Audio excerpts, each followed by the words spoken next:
Napipilitan ngang pumanig si Mando kay Latanggol dahil alam niyang mali na talaga ang ginagawa ni Rigor bilang bagong hepe. Ramdam ni Mando na masyado nang lumaki ang ulo ni Rigor at kinain na ito ng sistema.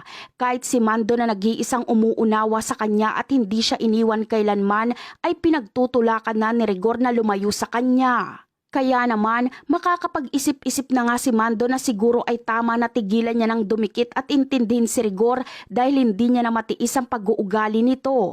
Masyado nang lumihis ang pinaglalaban ni Rigor at tila hindi niya nakilala ito bilang kaibigan.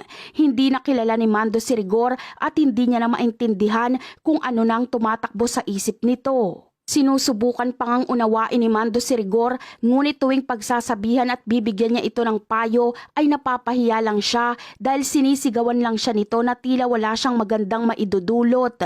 Isa pa ay parating pinapangalandakan ni Rigor na hepe na siya at wala nang karapatan si Mando na pagsabihan siya dahil mababa lang naman ang ranggo niya bilang pulis.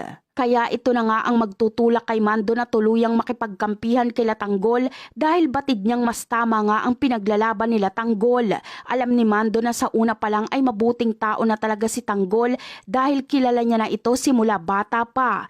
Kaya pipilitin nga ni Mando na makipagkita kay Tanggol para sabihin dito na nasa panig na nila si Mando. Ngunit ang tanong ng marami ay ano kaya ang mararamdaman ni Rigor kapag malaman niyang nasa panig na pala nila Tanggol si Mando at nakikipagsabwata na pala si Mando ng sekreto kay Latanggol. Malamang ay hindi sasantuhin ni Rigor si Mando kahit kaibigan niya pa ito.